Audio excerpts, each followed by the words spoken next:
what I've been thinking about as I've been listening to the intros is that I'm not coming at them with enough energy. Oh. I don't think I have the kind of energy, though, that can get me to the spot that I think I should be at. Like, I think it needs to be like a, hey, everybody, and then go into something that I can't do, right? Like, hey, everybody, welcome to the Campfire Passport Podcast. It's going to be awesome today. And today we talk about all these cool things. That's not me, which I think is what Morgan hates about it. Even though he knows me well enough to know that's not me, but he still hates it for some reason. So, on that note, this is the Campfire Passport Podcast. And we're here, Colin and I, before the show, but after the show, to record the intro and talk about the things that we talk about. It's a pretty low-key, fun show. It's just us and Mike and Jesse, and we're talking about our most recent camp trip, and we really don't go too far outside of that. Mike talks about the power steering in his stupid Jeep many times, and that's about it. That's all we got. It's pretty awesome. You should listen. Colin, other than like, view, subscribe, rate us on YouTube, all those things, iTunes, rate us on iTunes. What do we got? Is there any new shirts coming? You got anything cool there?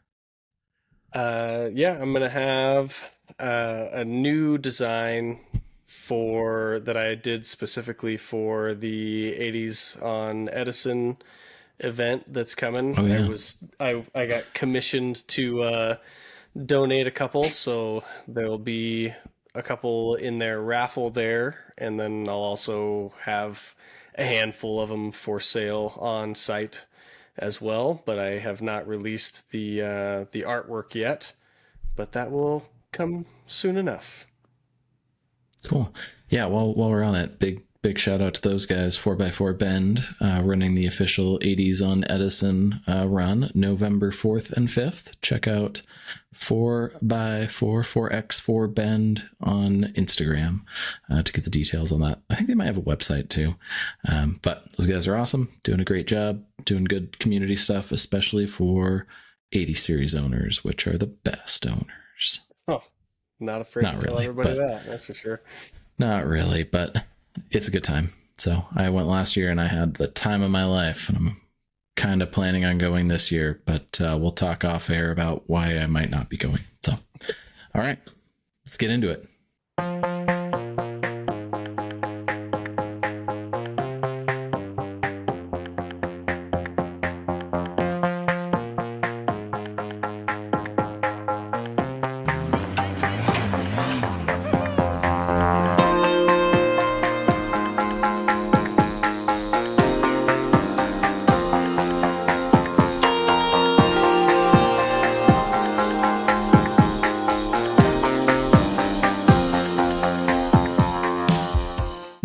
I don't really have a lot that I wanted to talk about because I just don't have anything. So, Colin, why don't you get us started on what we're going to talk about? Because I need someone to do that. Instantly frozen, and then somebody farted, and I don't know what's happening. There was a fart? Oh, you didn't hear that? No. No. I assumed it was Mike. Nope. Well, it was Jesse last time. We didn't even make it 30 seconds in before the fart, the poop talk came in. That's it. Mm-hmm. It was hilarious on my side because, Sean, you froze completely mid-sentence, and then it was a fart in dead silence, and then Colin's video disappeared. And I'm just sitting here like, what the hell is going on? Well, Colin's still gone for me, so. Yeah, I got same. Colin. I can't see him. I've got everyone hear him. still, so. Yeah. Okay, well, tell us what we're talking about then. I want to hear about you guys' trip to Owyhee. That's what we're talking. That's convenient because that's what we're going to talk about. Yeah, That's what we're going to kick it off first, with. or you want to talk about farts? Yeah, well, I wasn't there for the start, so I think the start is doesn't include me. Okay, so that rests on me then. All right, got it. Well, me and Mike. Yeah, that's on your shoulders, buddy. I guess I was the lead car in the convoy. So That's right. Yeah. With great power becomes great responsibility. Yeah. Well, Is that I'll what we start say off about with LS power. Well, some of us have it. Not everyone here, though. I used to. 3 out of 4. Yeah. I That's was too early bad, in not the anymore. game, and then I abandoned the game. Yeah, well, Yeah, someday. I saw a $750 long block for sale. I don't know. I thought about that, but I'm poor right now. It's in good shape. Yeah. I saw $1,000 5.3 Yeah, with someday. like 175,000 on it. It's a pretty good deal. I just spent the whole day fixing this thing, getting it ready to just go to Wheeling Weekend this weekend. Ooh. Yeah. So, started off at Fred Meyer's. Colin and I were the first ones there. It was pretty nice to pull up and see a dog out the front of the Jeep that Colin had there, and Miles was like, "Is the dog? Is that it?" Because Colin was in getting groceries, and Harper was slouched down in the Jeep, and Miles just thought the dog. That was it. The dog's gonna do the rest of the camp trip. And he's a good boy, but I don't think he can drive. He's not tall enough. yeah. I'm gonna try. I'm sure. He's tough to tall reach enough. the His pedals legs and- aren't long enough, though. Yeah, reach the pedals and see over the dash. It's one or the other for him, I think. Yeah, I think you get one or the other. Cruise control would be nice for that circumstance. Yeah. But yeah, it was a nice leisurely cruise out to Vale for the first stop. Right? No. Colin tried to get us all to run out of gas. No. We stopped in Burns, I guess, before we stopped at Vale. Yeah, exactly. And I could have made it all the way to Vale on one Yeah. tank, just like I made it all the way from Rome to home on one tank. And everybody was, I don't know, Yeah, I don't think we can make it. It's like, I could have made it just fine. It didn't seem like the way to start the trip. I did it. Well, But only because I knew that Colin had texted me to say that he could have made it. So I said, well, if Colin could have made it, I definitely can make it. So here we go. Yeah. Turns out I had the worst fuel economy in the group. Go figure. Least amount of power. Yeah. yeah, No power. lack of power, it'll do that. Electrical gremlins. And literally less aerodynamic than a cow, anime boobs, a gerbil, a lobster. Going the wrong way. Yeah. Yeah, a lobster in the wrong direction, yeah. Yeah. Just you wait. I'm gonna start designing some aerodynamic snap-ons so that I could start to get some sort of mileage. I don't know. I've seen those grills on the JKs. They're the black ones that have the triangles. Oh, Yeah, yeah. angry. Yeah, it angles your look headlights. angry. It's all for aerodynamics, yeah. Mm-hmm. Yeah, that should probably be your next step. Mm-hmm. And then after that, some stickers that don't say Rubicon on your hood, but say something else. Yeah, I got to put something else on there. I'm gonna get. You should fire put truck. something else on there. Oh my God. Yeah, you would. You would. Cheap I'm people, gonna put them man. over the back fenders. I tell you. Call back to 5 episodes ago when I boldly proclaimed, I don't like cheesy shit. Yeah. You don't gimmicky. Gimmicky, yes. You don't like He's gimmicky. gonna have trail badges soon too. Other than the I've got Misfits, to- of course. Other than the I don't even Misfits. care about the Misfit. I don't know. I'd almost no. I don't want to get in a music argument. No, not this early on.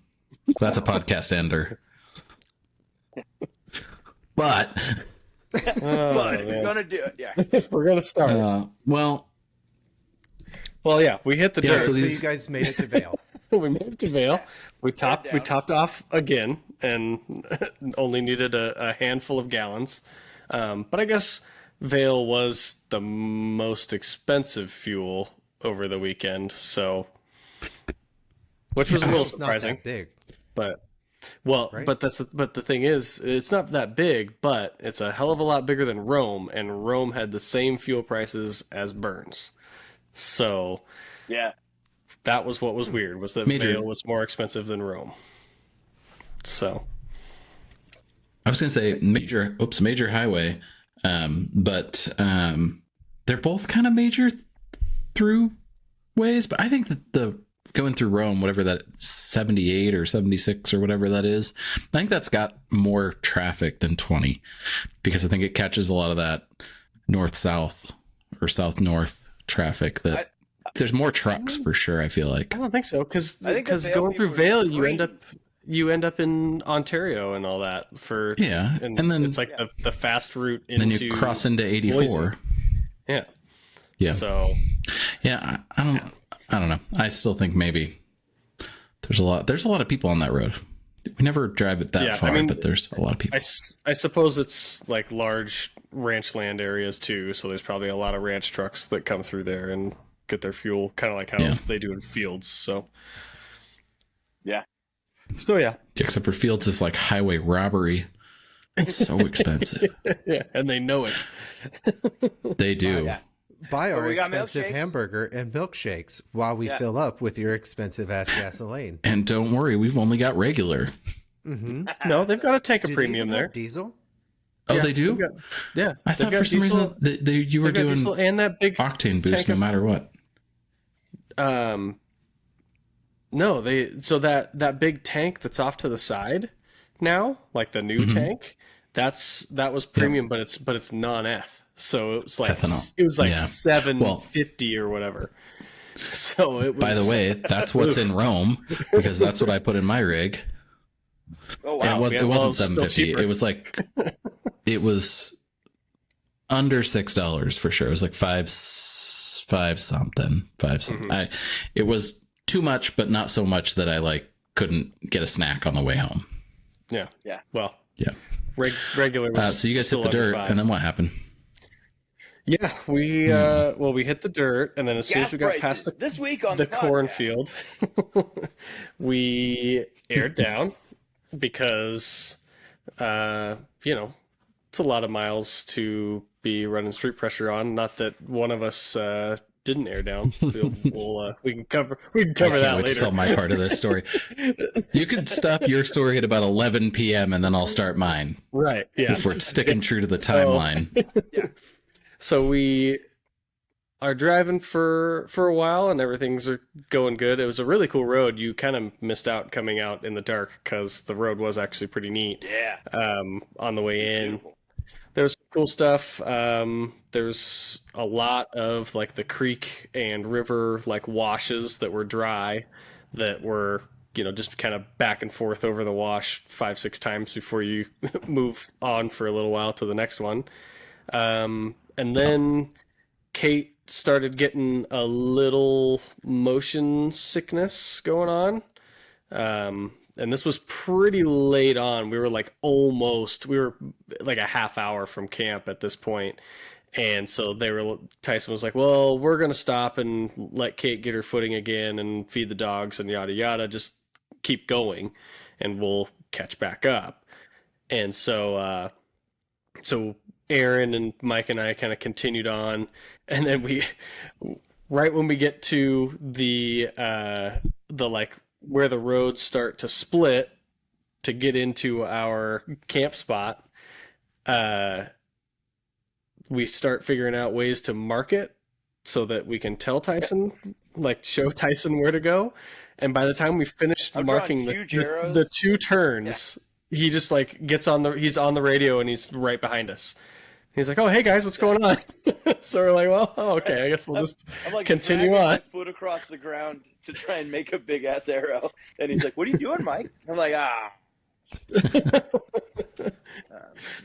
So we got into camp right before dark, basically. Enough light for everybody to get set up, other than Tyson having some diesel heater fuel leakage issues that he was fairly upset about.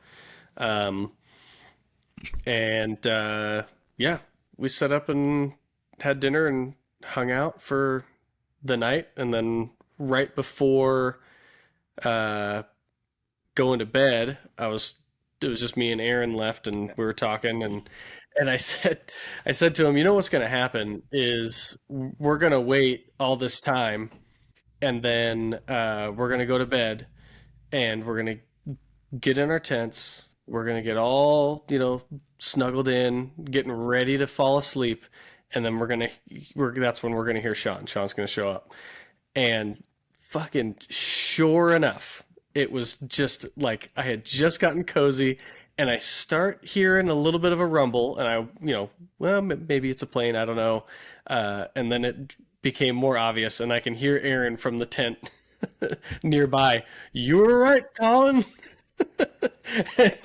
Or no, it was a you called it, Colin. And then and then there was some lights on my tent and stuff, and here comes a Land Cruiser, and that's when Sean got there. Yeah, that was the coolest night of the trip. Mm-hmm. We got all like squared away in our tent, and I had a propane heater, except that Haley grabbed like everything for the propane heater, including new propane canisters and like everything we needed for a little buddy, except we forgot the base for the propane tank. So it's just like trying to fall over everywhere. So I didn't use it the first night, and I was like, it's going to be all right. It'll be fine. We'll stay warm. And we had like 9 blankets on top of Miles. I swear he couldn't get up if he wanted to. And then Haley and I were like just right on the edge of not comfortable. And I was over the edge of not comfortable because halfway through the night, I gave all the blankets over to Haley. And then, so I tried to hang the little buddy from the tent the next night to try and like warm things up. Instantly torched my tent bug screen. Just gone. Right above it. Just gone. I have a hole like this freaking big in the top of my tent now. That's just, I was like, wow. Oops. Just took one, and then it like went out instantly also. So I couldn't keep it warm. But that night was chilly. I got up in the morning to pee as the sun was coming up.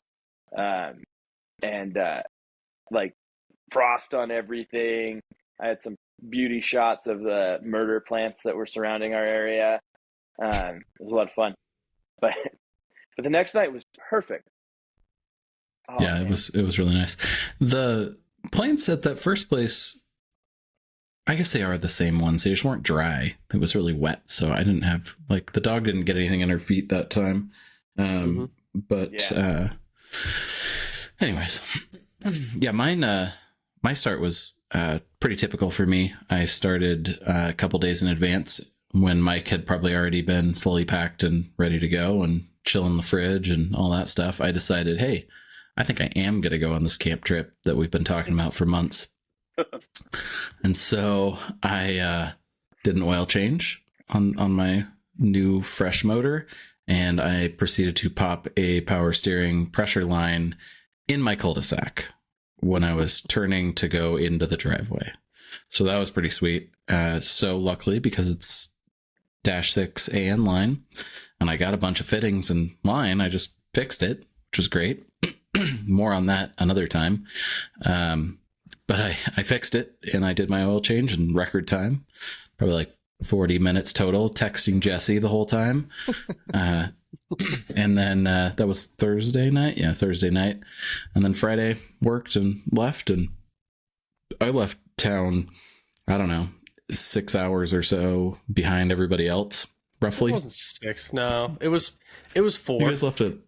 It was like 4.5, because we had like just hit the we were just leaving Vale when you texted and said, hey, we're about to leave. And then by the time we were airing down and we were like almost losing service is when you said that you had left. So yeah, so you were like 4.5. You're basically the drive to Vale behind us. Yeah. And it was nice drive. My drag link came loose twice, which is weird because I didn't touch it during the swap. I put that on before our Alvord camp trip at the beginning of the year. So no idea why the jam nuts came loose, but I didn't tighten them enough in Riley, because by the time I got to, I don't know, just the other side of Burns, my steering wheel was like 90 degrees one direction. And I was like, this is not right. Something is off. Sure enough, that's what it was. So fixed that, went to Vale, got a expensive fill up like everybody was talking about. And then we proceeded to follow the route that Colin gave us, which was awesome.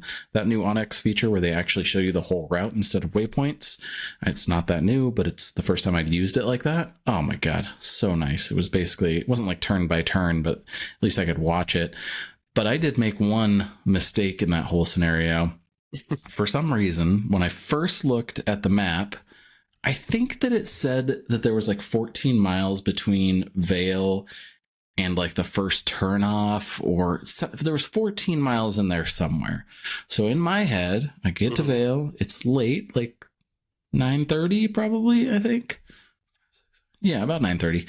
And we're, we get gas, snacks. We're just kind of hanging out, having a good time. I'd had a great afternoon. Like, it was a really good drive, even with a couple little things happening. We're just whatever pace we wanted, 80 sometimes, 60 sometimes, whatever. It was great. And I turn off on the gravel and I'm just stoked. Like, we're going. I did not air down, by the way. Everybody else aired down. I didn't. It was a gravel road for quite a while. It did get to the point where there was actually a little bit of stuff to go over. But at first it was just a road that I was actually going fast on. It was great. Even with 40 PSI in the tires, I was going 50 for a while in the pitch black.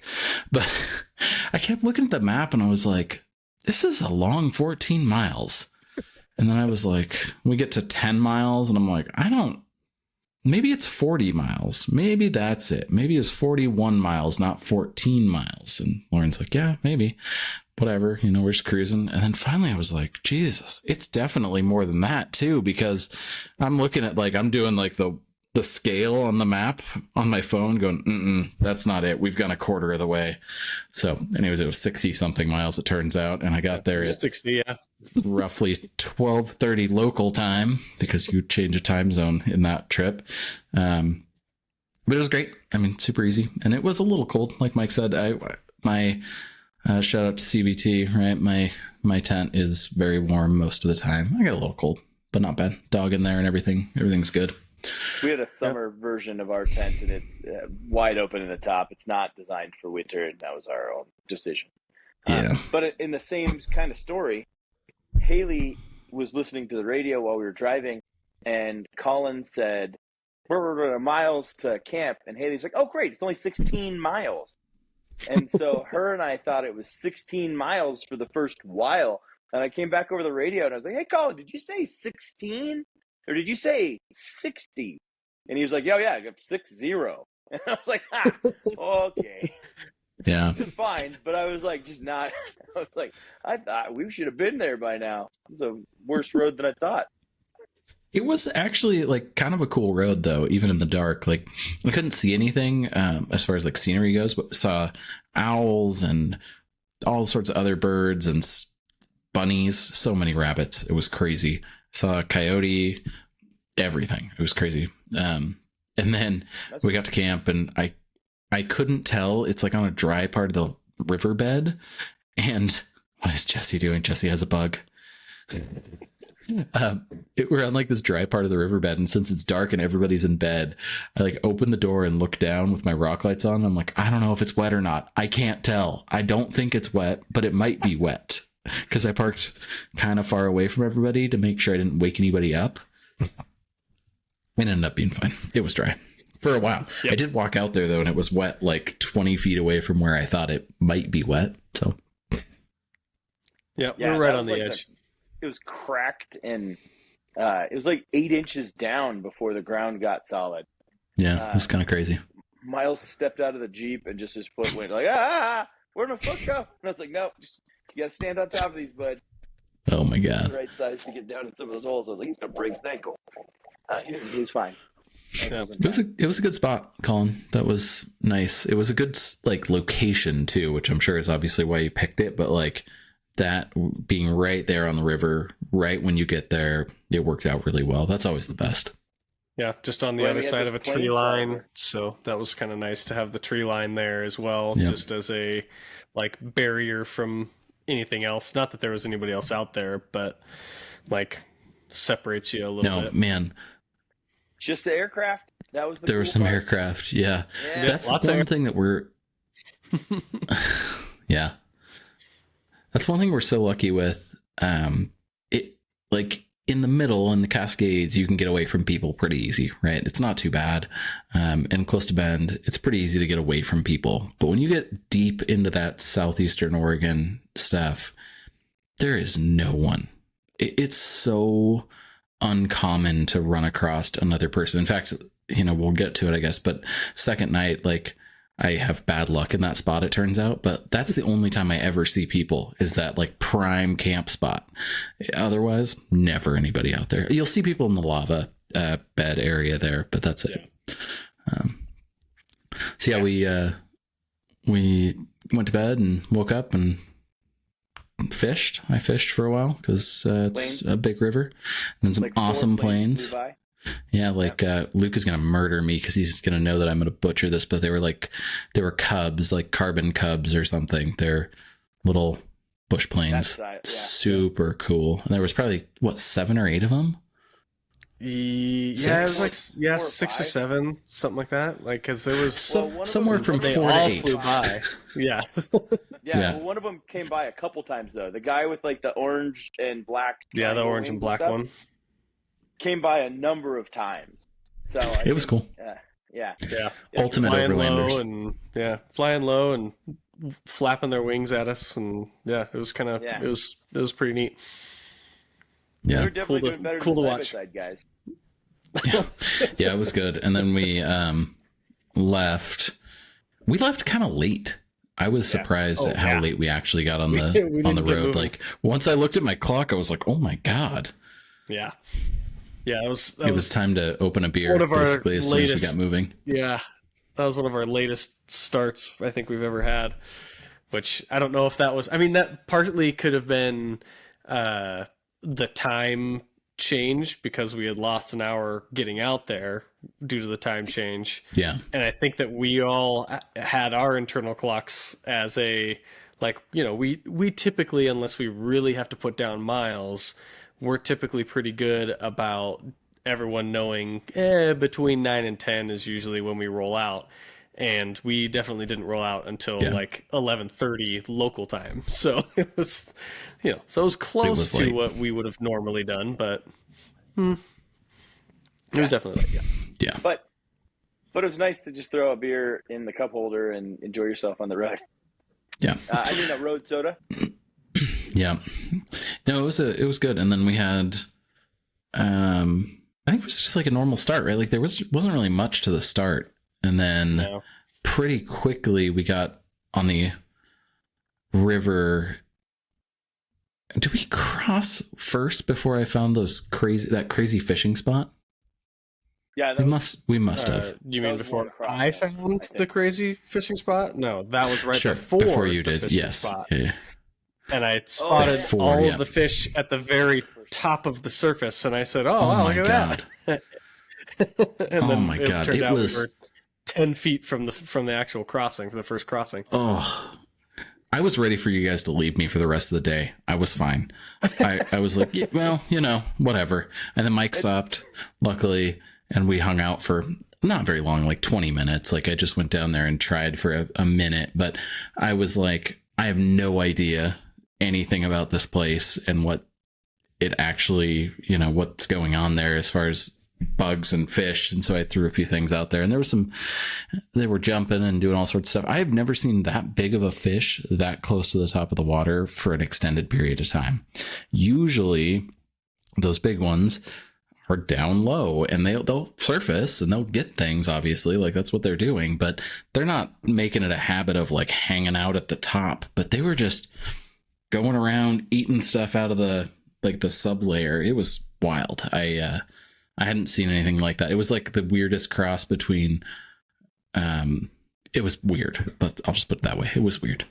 So did the life flight helicopter give you any trouble when it flew around real close a couple times? Yeah, it really screwed me over, actually, because I had the funniest part about that was the water started moving so much and I had to dry fly out. It sunk my fly because the water was moving like this. I was like, okay, well, that's a different experience. But then now I know why. But like he or they were like right on top of me, because I'm sure they were trying to figure out what we were doing and if we were the people they were looking for. And well, like Haley Haley was on the shore. Oh my waving at him. Yeah, it came like right by us, stayed, went a little further back, and then came back and stayed again, and then left. And I was just like, what is going on here? Please leave. Well, next time you want to go fishing, Sean, and you don't want life flight around, I have the direct line to comms. So you can call them and put out a NOTAM and say, excuse me, I'm going to be fishing here. Please do not fly. If you're going to fly, This is a do not fly zone. If you're going to fly. fly. You should give us that so that we can let them know that, sorry, my wife's just waving at you to be kind, not because we need help. Yeah. Yeah, Tyson and I were trying to signal to them, like, no, we're good. Like, I gave him the thumbs up, and then Tyson did the nautical. Apparently, it was the nautical sign for okay, which is just this, I guess. I don't know, but I guess that's they're probably like, he's right there. Nautical. He's right there. Apparently, that's a nautical signal. So they. It's me. Yeah, it's all me. those helicopter pilots and the boats that they fly. Yeah, I'm doing this. Like, get out of here. It's the boat Please of the go sky. away. Can't you see I'm fucking fishing? Yeah, exactly. I'm filming them. I just have my phone and I'm just going like, yeah. So he's going by a lot. Fast forward the story a little bit. What we're talking about is, as I was fishing this fishing hole, this life flight helicopter shows up out of nowhere. And as we said, we're like, I don't know, 3 hours from any kind of sort of civilization at all. And that's being like generous. Like it'd be a quick 3 hours to get to where we were. Crazy. There's nothing out there. And there's all of a sudden this life flight helicopter. And we're like, what the hell? So we go to our first of a few river crossings, which was really cool, by the way. We can go back to that. And by the time we get to like the third one, I suppose. It's the second one. Okay. Suddenly we see the helicopter again, and it's on the other side of the road, and we're like, oh, cool. Look at the helicopter. It's just hanging out. And in my head, I thought, maybe they're having lunch. Maybe they're on like a training mission or something, because there's no hurry up happening. They're just hanging. I think you said that on the radio. Yeah, you did. Oh, they must be just like finding a relaxing spot. They really were just like hanging. And then all of a sudden Colin says, oh, there's a side-by-side that's like almost in the river, rolled over there. And sure enough, there was like a new whatever on its side. So I'm assuming maybe that the person must not have been hurt too badly, I hope. Because like I said, they just really were kind of like, whatever, going along their day.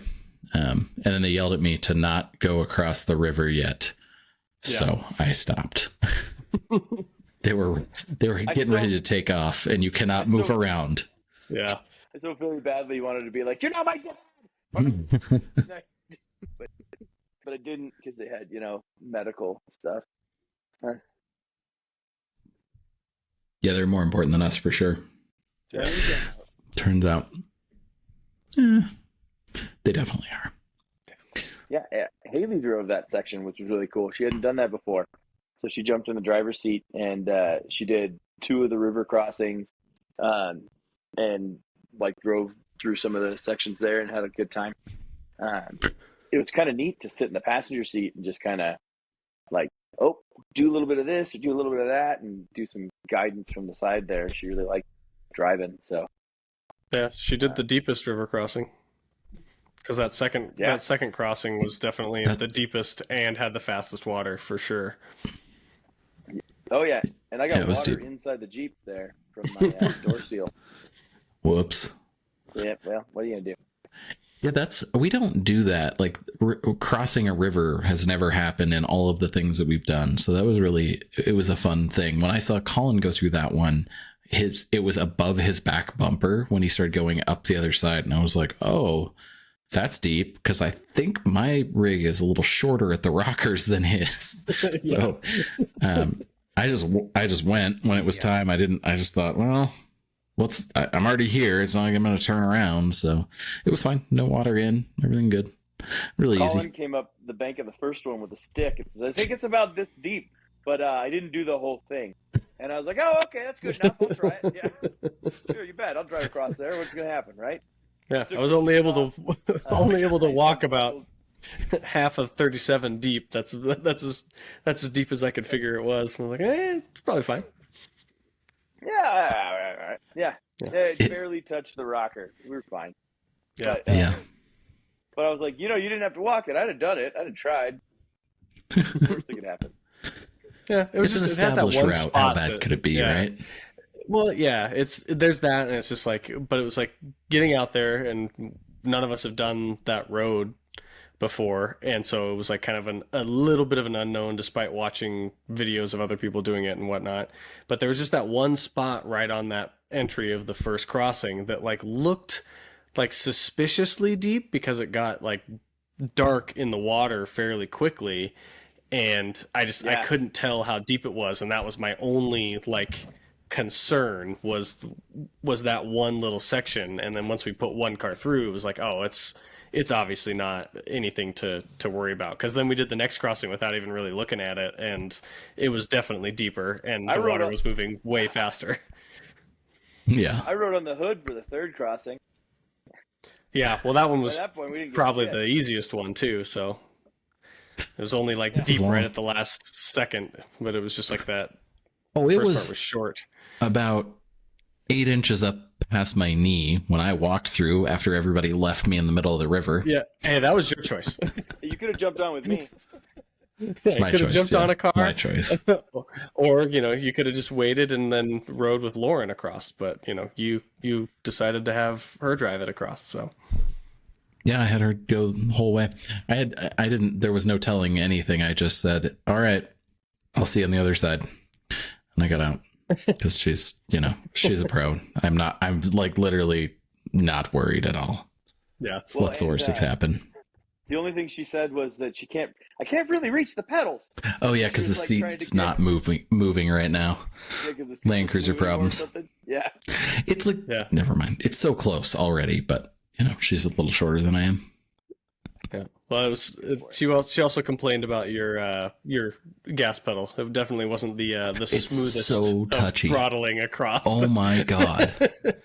So when that was the first time I've ever done low range more than one bit down the street. And so when I finally put it in low range, I was like, oh my God, I'm going to have to relearn how to drive this, because the tiniest little bit of throttle input and you're jumping over stuff. So I'm like trying to figure it out. Before, it was so lazy that it just didn't matter. You do whatever you want and it would kind of go at your suggestion. But Have you reprogrammed that throttle position sensor? what do you mean by reprogram? So you can basically set it up to learn 0 to 100%. So like when I first did the LS swap on the TJ, it was 100% at like 3/4 pedal.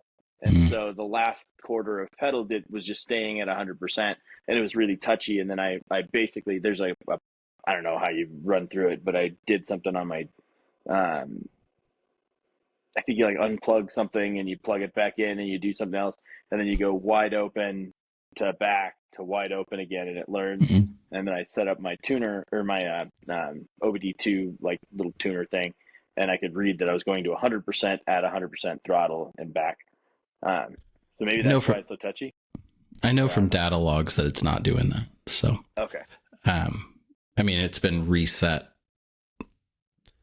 4 times at least in this whole scenario anyways, but it's just going from a 1994 throttle cable with 190 horsepower on its best day to twice that with drive-by-wire. It's just completely different feel.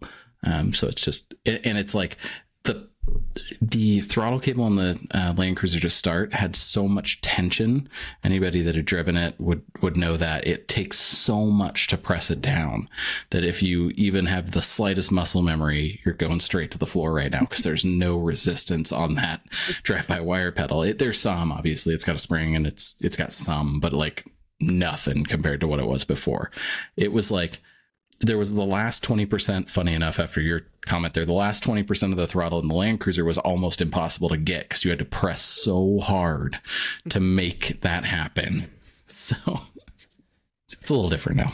You could be the first person to ever buy a pedal commander to make their throttle Calm it less down. sensitive. No, man, I'm all about Pete from whatever.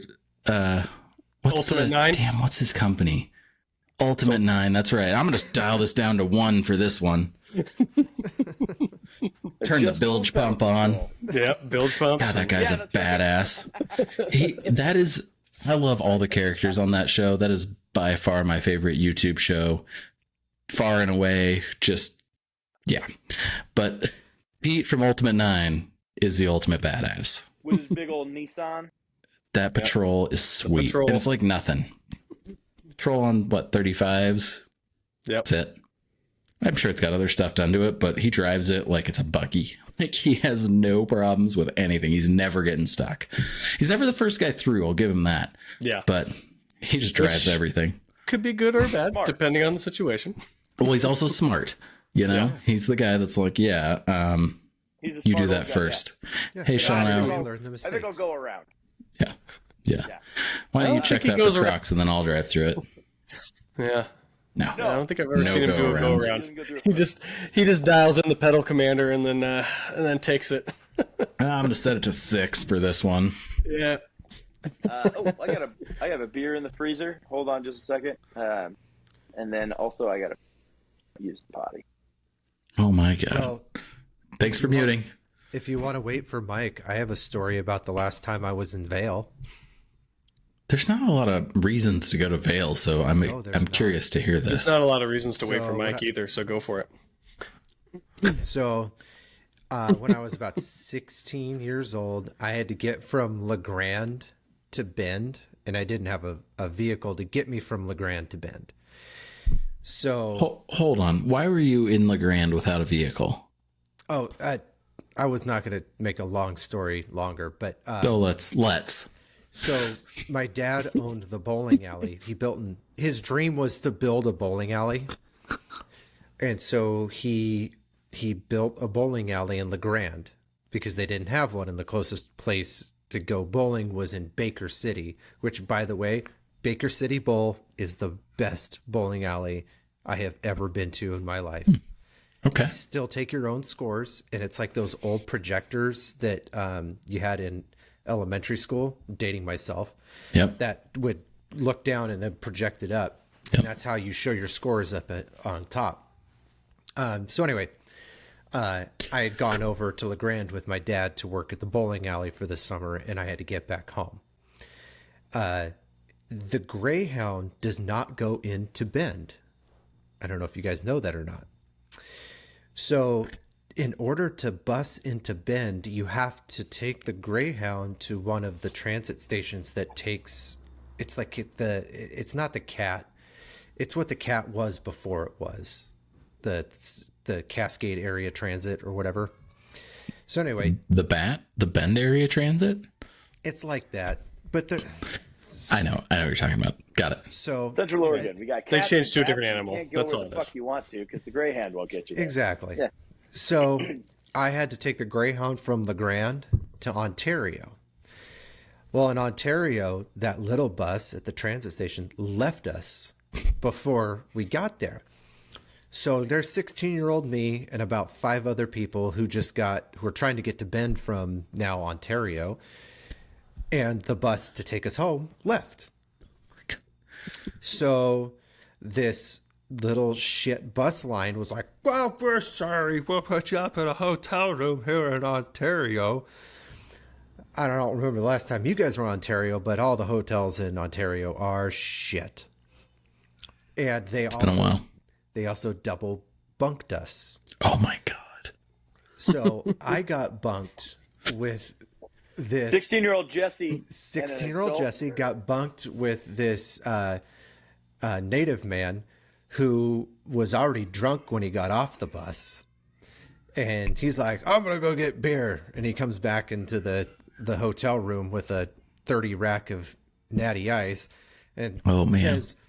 says, do you want one? But not even listening to my answer is already in throw. Overhand throws me a That wasn't beer. a question. It was rhetorical. It was rhetorical. Throws me a beer.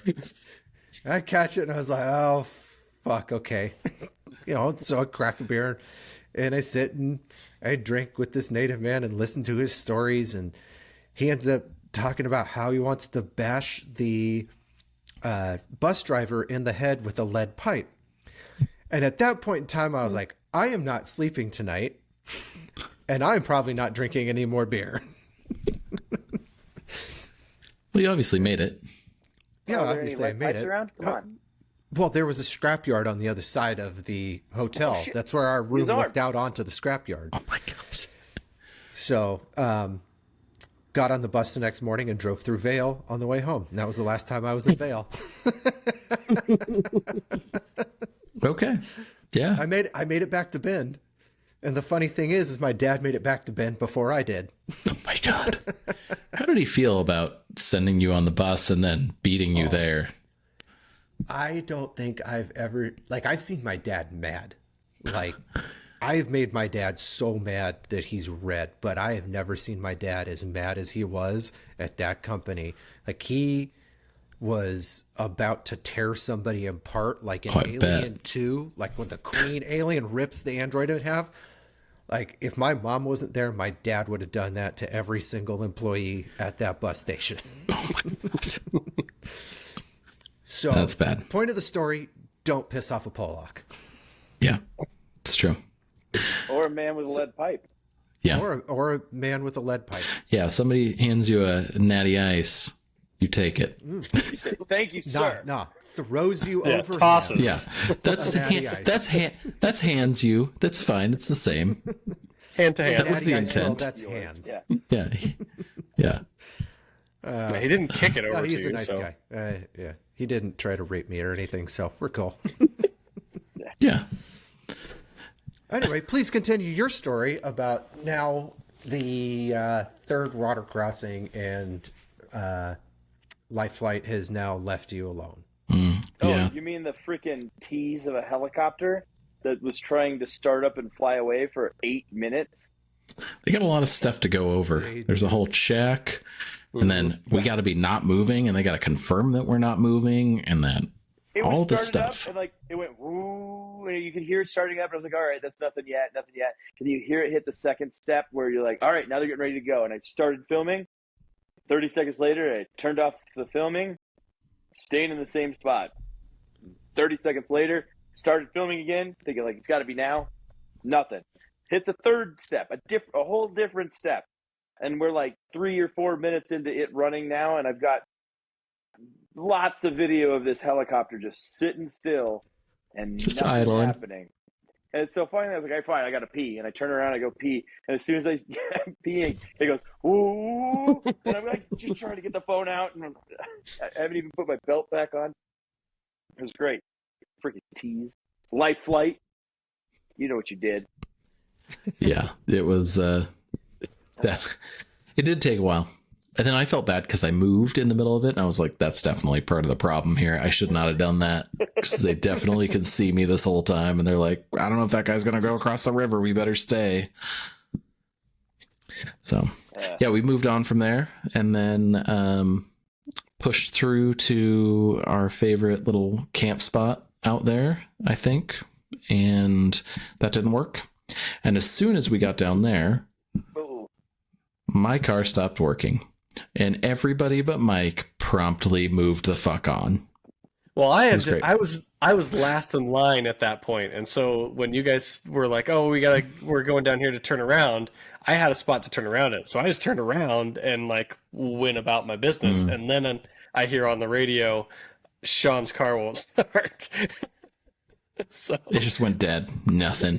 And so, in my infinite wisdom, the first thing I did was hook up the OBD2 HP tuners thing. I was like, oh, I'll just see what it's doing, right? Like, I got the laptop here, I got the cable, I did this on purpose. so Nothing. useful. Also, Will not communicate. Will not communicate. Will not communicate. And I was like, that's weird. And then I kept cycling the key, and all of a sudden I went, fuel pump's definitely not turning on. That's weird. So I checked my fuse block that that's part of the swap for the, the fuel pump and the injectors and all that stuff, and nothing, all good. Okay. Check inside, because I'm like, well, there's a main ECU power that I think I used, but I don't really remember, even though it's only been a few months. All those are fine. And then I thought, I tied my ECU power into my radio because it was really easy to get to. And that fuse is under the hood. Let's check that one because I've already blown it once.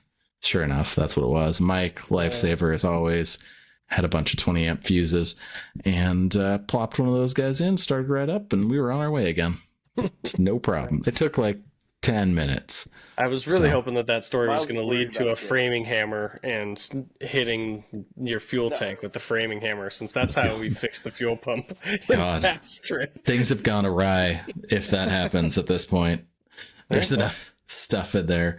It worked once. Yeah, no, it was confusing though, I'll tell you that much. Like at the start of it was like, I don't know what this could be. I've been through everything with this vehicle and I don't know what this problem could be because it's never happened. And then I realized it had happened. It just happened when it was like not actually starting because I was cycling ignition a bunch and then I popped the fuse and then I noticed the fuel pump wouldn't go because the Toyota is turning the thing on. Like my wire is from my ignition switch. It's not from the ECU, right? So it'll try to start if the ECU is not turned on every time. It doesn't care. But the fuel pump is triggered by the ECU. So that's where I was like, wait a second, there's something going on here. So anyways, it was it didn't help that, easy. that Miles and I kept standing right in the way. And you were That like, was- hey, can you just move over there? And I was like, yeah. And then I'd move over there, and then Miles would run up to the front because he was worried about you, and I'd try and go get him, and then be right where you needed to be again. And I'm like, oh, God, okay, well. It's tough for me too, because like if I'm in a high stress situation like that, usually I'm trying to figure out what's going on and I'm not saying anything. And so I'm trying to like run through all the scenarios. I'm looking at things. I'm like doing all of my stuff, but I'm not talking. So like, you know, with Lauren and I, she's kind of watched, like she knows when to say, hey, did you check this or whatever? Like she'll wait a certain amount of time in between that. And like my friends walk up and they're like, hey, does it have gas? And I'm like, what the fuck? Of course it's got gas. I'm not stupid. Like, I didn't say that, by the way. I don't know what's wrong with it. Do that. yeah. And like, or they'll, you know, someone will pop off with what's wrong? I don't know what's wrong. That's why I'm silently, furiously running around this thing and touching still in the everything. diagnosis I'm not part. sure yet. So that was a nice little bit. Mike was kind of like, he just had like one comment, just like, hey, did you? And I said, nope. And he goes, okay. Just kind of backs away. What tool do you need? Pliers. Okay. Yeah. I'm just here to help. It was good. We have a good relationship in that kind of stuff because Sean is very like particular and solid, and I'm very much like, well, we're gonna get you home, like whatever that takes. But it played out that way in the Dunes trip where you were like, I just need a moment of support, and then we'll find solutions a little bit later. And I was like, great. What do you want from me? And you're like, all right, great. But that's kind of a healthy back and forth. And Jesse's probably a little bit more like me in this. That we're just like, well, we're here and we're gonna go home eventually. Let's figure out what it takes to do that. And half my Jeeps run that way. So the weekend before this trip, I took it out wheeling with Tyson and crushed my oil pan because that's something you could do if you hit a rock hard enough. And my transmission cross member. And I still drove it for 6 hours the first day, and then however long the second, and however long the third. And it was fine. I didn't really put any like effort into figuring it out, but it looks like the oil pickup moved with the pan well. So that's nice. It's just fabrication. It's trail fabrication, buddy. Yeah, I'm gaining clearance. Mm-hmm. If it didn't need to move out of the way, it wouldn't have got hit with a rock. I will say, Sean, there was one time with my swap that I don't know if you guys remember. I was complaining that the Suburban wouldn't start. I was like, this is so stupid. It just started. I don't know what the fuck is the problem. And I was super angry because I just had a fun cruise with it, and then I parked it and it couldn't start. And so I went through, you know, you start from the top, you go through your order of operations. I get back in it and I look to the right and my shifter was in neutral. Oops. And I have the safety switch to where it won't even turn on unless it's in park. And so I take the shifter, push it up, and it starts. So Well- at least you had a real problem. The fact that I don't have my neutral safety switch hooked up right now is the only reason that I made it home from the dunes without rewiring things. Yeah. So, Yeah. needless to say, mine's not like that right now. Yeah, And want to I'm know what talked terrified of me it all into the time. not adding it to mine? Yeah. Was that dune train? God. Like, I need one too, but you know what? I don't think I need one now. Nah, you got Yeah. a torque converter. Just keep your foot on the brake when you get ready to start it. Be responsible. Don't Jesse yourself into a toolbox. And, That's- That was a sticky starter. That's not all my fault. Mm. Yeah, there's also whose wasn't that on starter your is it? Whose starter is it? Whose truck is it? Yeah, what's mine? It's still a sticky starter. Whose fault But is you know, the truck has an identity of its own. it? Oh, okay. and no torque converter. So And no torque converter. And a whole shitload of fucking gear down. yeah. When it's in 4 low and first gear, it just continues moving forward no matter what the problem is. Oh man. That's a problem that I've figured out that I've got right now too, is that because if people will remember my 4 low debacle with mine, now I don't have my 4 low indicator trigger set up, which is fine mostly, except for the transmission at a slight roll in 4 low will shift itself up into like 3rd gear. And then that's so much power that if I'm riding the brake, it's just constantly trying to get over the brakes. So that was a thing I just learned this weekend. It's not terrible. Like it'll be fine, but Mine does that only because my brakes are awful. yeah. You go into 4 low and it tries to walk through the brakes. Yeah. Those are terrible. Yeah. So yeah, we did all that stuff, and then Saturday night we had a nice little camp spot once we finally got there, near house. some haunted houses. Not really, just homestead stuff. Yeah, old homesteads. A bunch of those stupid little goat's head things on the ground though that got stuck in every dog's paw and every shoe that everybody had, and I did the dumb thing of parking in the field of them too, so it was really worse for that. And Mike is showing us the bike that has a flat tire. Yep. Miles' motorcycle has 2 flat tires. Both of them are toast. Yep. From those. Just like Those right off. will the do bat. that. Yeah. Yeah. It was that kind of sucked, but otherwise it was really nice. And then next morning we just kind of packed it up and went. It was easy. Nothing crazy at all. The trip home, I thought we were going to do Pillars of Rome, but I think it just took so long that Colin probably took that out of the plan. As we were sitting at that gas station, I was like, I don't know if I really want to do that today. Yeah, Got a hamburger instead. Yeah, it was one of those. Yeah. I mean, we ran into those ranchers that were on the road out, and they were moving cattle, and they ended up going down the road that we were also needing to go down. So instead of going down that road, I took a little bit longer way so that we could kind of skirt around them and then continue about our business. And then we were able to see them in the distance as we were driving down the next road, still moving the cattle. But so, I mean, it wasn't like it took us that much longer than it would have if we would have taken that road. But yeah, and then by the time we got, stopped, aired back up, and then into Rome, everybody fueled up because there's only, 2 pumps. Well, there's 1 pump, but it's got 2 nozzles. So then, people are hungry and whatnot. So we just hung out there. And then it was like, by the time we actually got moving and I was looking at what time we were going to be getting back, and I had a kid in tow, and so did Mike, and so did Tyson, and it's a school night. And so it was just like one of those things where I was like, well, I know what we're like when we stop someplace to check something out. It's going to be another half hour.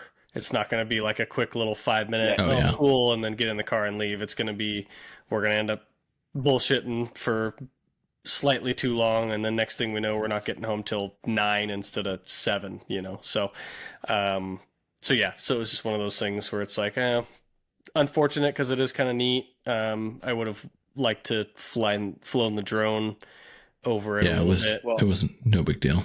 But it's and just, it was a nice drive back. It rained almost enough to clean up the Jeep, but not enough for it to clean anything. Just turn it into caked mud of garbage that we can't get off now. That sucked. Like as we were so going mad. between, we're getting close to Burns. I was like, sweet, it's gonna rain like hard in Burns, and that'll be nice because we'll just get some of this gunk out. It'll be good because it's so dusty. Like not having AC this trip, I had my windows open for a ton, and it just got so gross in there. So I was like, yeah, it's gonna be great. And then it didn't really rain until like almost to home. yeah. And it kind of rained a little. Yeah, but it wasn't enough. No. It was just enough to make mud on the outside of the vehicle. Yeah. I parked it outside overnight thinking at least it'll rain overnight and get enough water, but it still wasn't enough. Yeah. I just have this garbage mud cake. Like, look at my engine bay. It's just ridiculous. I've already done a full clean on mine, inside, outside engine, everything. I had to, especially with the inside, because it was so dusty. I just couldn't deal. And then I had to run to save my son this week, and I'm glad that I cleaned the inside at that point because I got to spend 6 hours in the car by myself, and it was very nice to have a clean car that smelled good and wasn't dusty. The outside dirty until today, though. I'll be honest, Sean, I really don't want to hear anybody's inside car dust complaints after I mean, I weekend. have.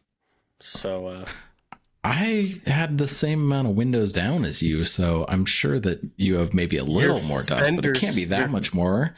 Your fenders are sealed. Mine are not. So my rear fender wells just let all the dust inside the cargo area and inside the front. Like, you might want to fix that. Really? I ended up spending Monday and getting everything unloaded and cleaned like that, but I didn't wash anything. I'm surprised that your guys' engine bays are that dirty. Mine's like totally fine, like no different. Oh, mine was power steering fluid. Oh, that's right. Yeah, so that was your problem. lots of ATF. I was last car the whole, like, probably 80% of the trip. I was last car. So we would get into things where we'd see everybody start to hit this dust, and it would go from like this dust cloud to this bigger dust cloud to this ridiculous dust cloud, and then we'd get in it, and Haley would be like, stop. And I was like, I can't see anything. And I'd come to a complete stop, wait a little while, and you guys would be way the hell up there, and I'd do like 40 or 50 miles an hour to catch back up to everybody. And Haley's like, why'd you do that? We're back in the dust. Fuck. Because we were. Yeah, that's why my stuff's so dirty. I have a soft top, and my interior's fine, and I'm not mad about it. There's plenty of dust in there, but it's nothing like you windows down boys, so I'm not complaining. Sean, my beard was a different color at the end of the day. Both days. I believe that.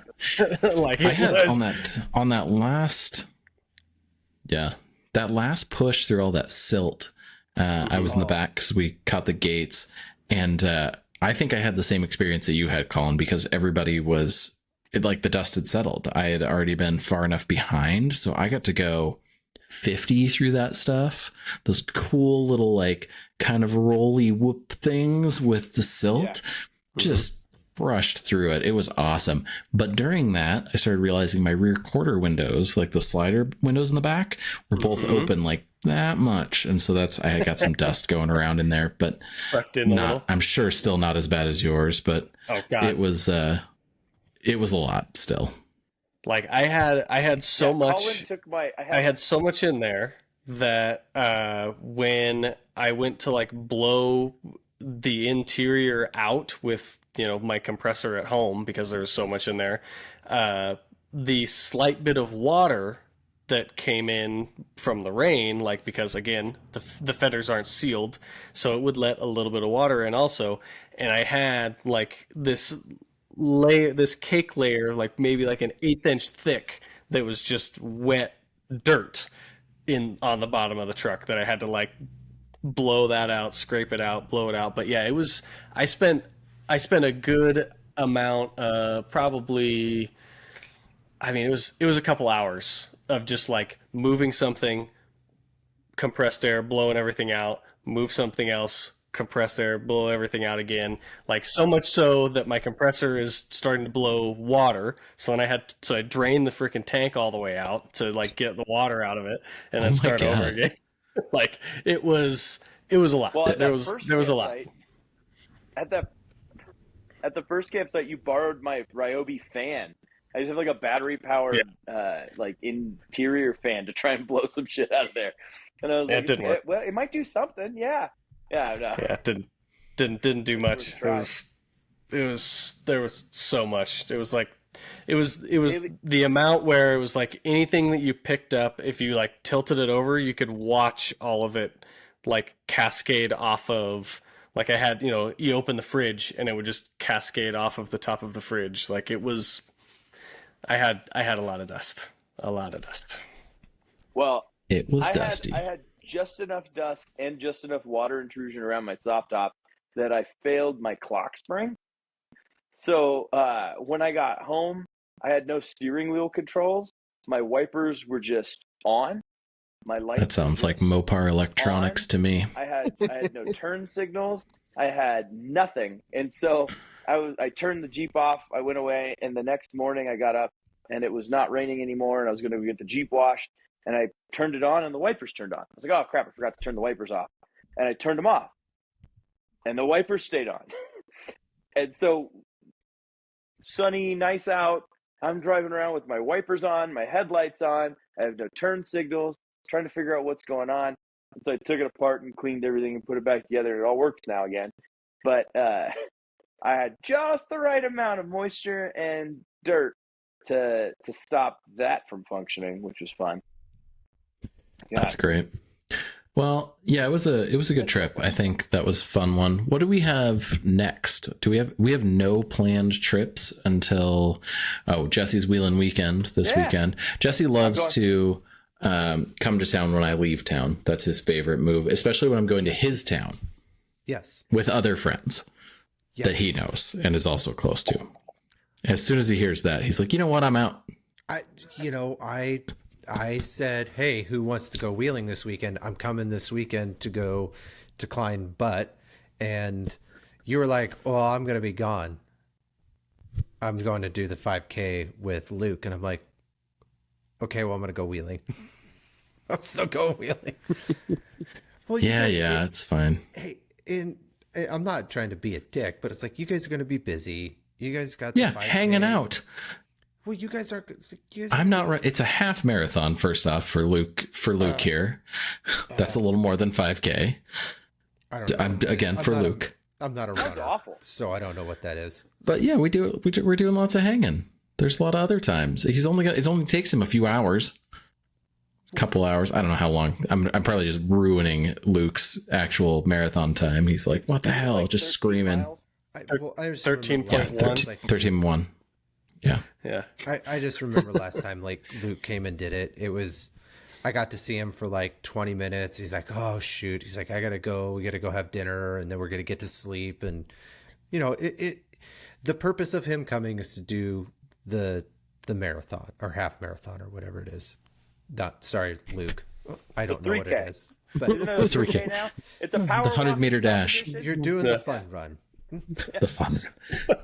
Anyways, we don't have to give you too much crap about that on here.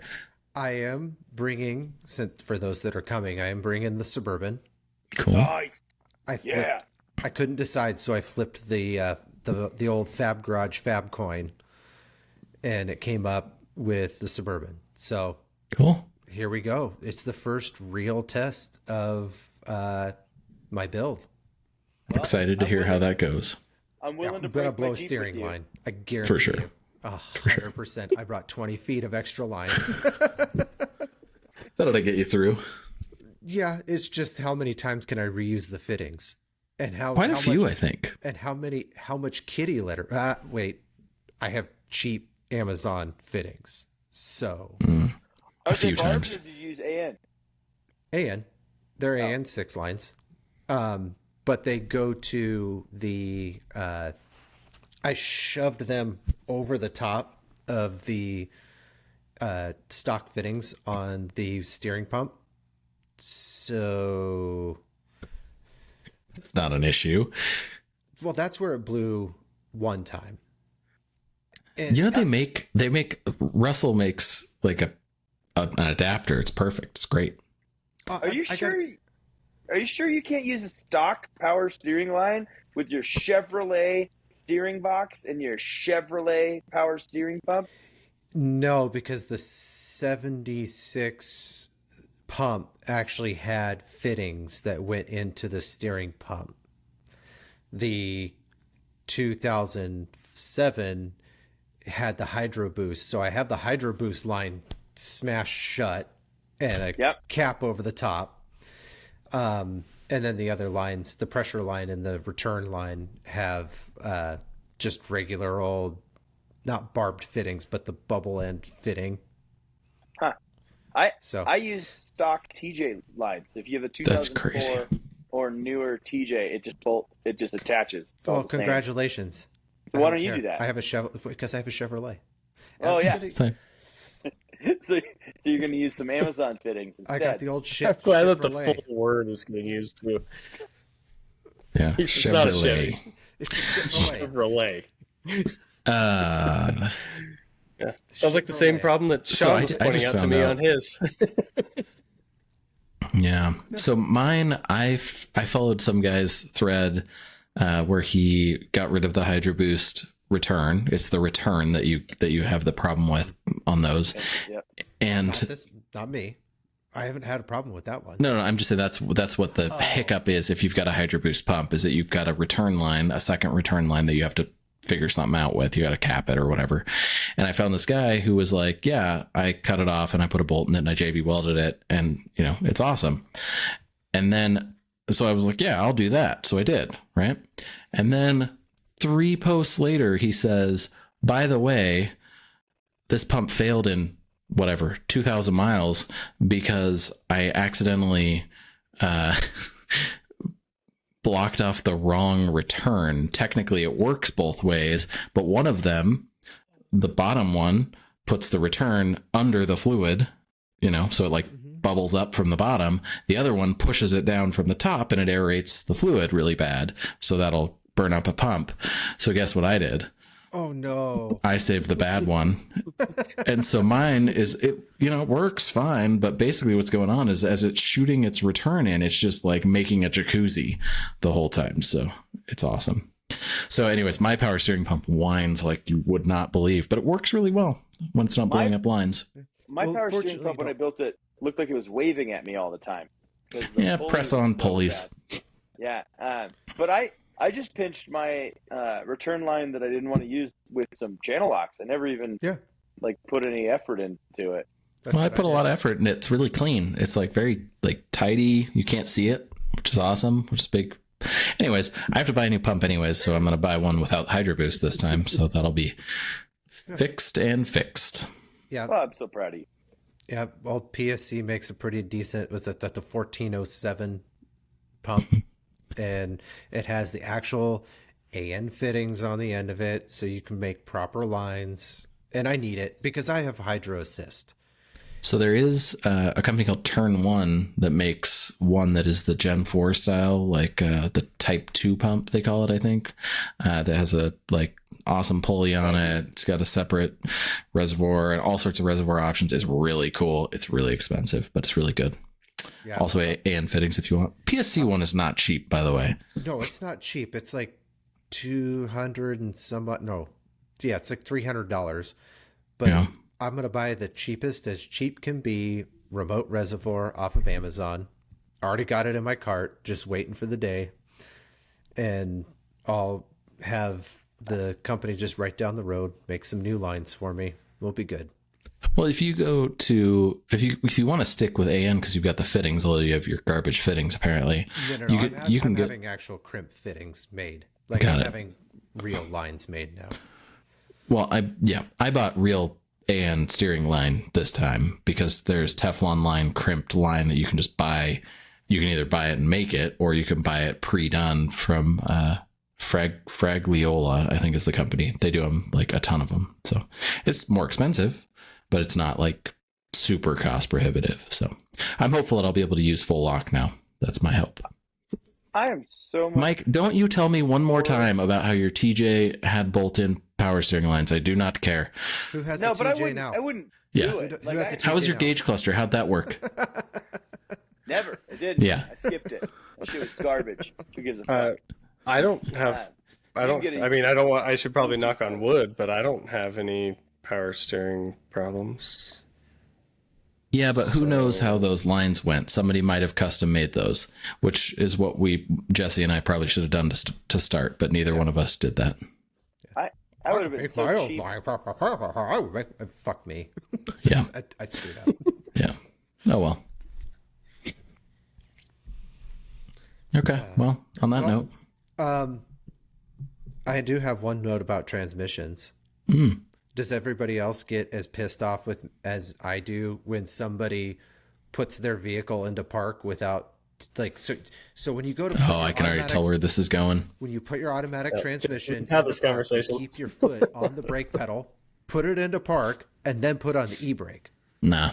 I saw somebody not do that the other day, and I was I like, don't. I'm gonna fucking kill you. Are you for real? Never. I'll put it in park at like It's got a 3 prowl. miles an hour. I don't give a shit. I understand that it's not great for it overall, but it has a thing that sticks in there and stops it. It's fine. As I'm rolling to a stop, I'm in park and trying to get out of the Jeep before it stops moving. I don't give a fuck. I don't do something like that, but I do not ever use the parking brake in the Land Cruiser. If I had a way to hang up the phone right now, I would just go click. There's a leave button. It has a phone that looks like this if you want to go. It's the one red it one. does. It does, doesn't it? I didn't even have a emergency brake in the TJ. Not even at all. But he had power steering. Listening about the TJ. Yeah, it is great. Never blew the line. I don't Yeah, have any brake in the don't do that. Wagoneer I'm sorry. either.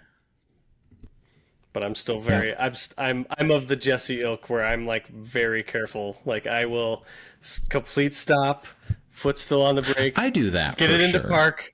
Get into park, and then I like slowly And let then my ease foot off off. the brake. Yeah. Yeah, like Yeah. it's That's what I do. Yeah. I'm always. I'm not super like careful doing with that it, but jerk back and forth thing. yeah, Yep. I'll say I'm probably overly careful with that, considering how much noise my transmission makes when I have to like shift it back and forth so that I can get everything to stop spinning just to get it in and out of low range, because for some reason I still haven't figured out what the up, down, left, right, AB code is to get like a smooth select. shift from to get a smooth shift from low range or into low range. Out of low range is easy, but like the into low range, it hates me. Like I don't know if it's something that I'm gonna have to like go neutral, turn the car off, and then put it in low range, and then turn the car back on. But like it doesn't. And if I try and like stop the transmission by like going into, reverse or neutral, or reverse then neutral, or reverse then park, if I stick it in park, it does the Colin Meese at Klein. Yeah, it does that, and I'm not. That's that I'm not parking brawl. Yeah, I'm not the biggest fan of that. So, yeah. So I might be a little too nitpicky. Do you have a That's manual something about shift the JK I T love, case? 'cause I'm throwing it in neutral, He does. and I'm coming almost to a stop, and then I'm in for low, and it's just like, and I'm back ready to go. It does not matter. It does not care. I can do 4 high at like 40 miles an hour and just click it back, and it doesn't care about that. Like it's a nice, easy transfer case for that. I remember on the 6-liter, the F250 I had a while back. I was in for low for like half a day. I drove most of the way back to Bend from a snow wheeling trip in for low because it would just never come out. We spent like 30 minutes trying to get it out of for low. This thing is just easy. It's nice. I don't know what lockers are on or how to turn them off, but No. Impossible. But I can't wait for Luke's rant on that. on you guys he's gonna not be being so able to mad. figure out. Well, I'll ask him tomorrow.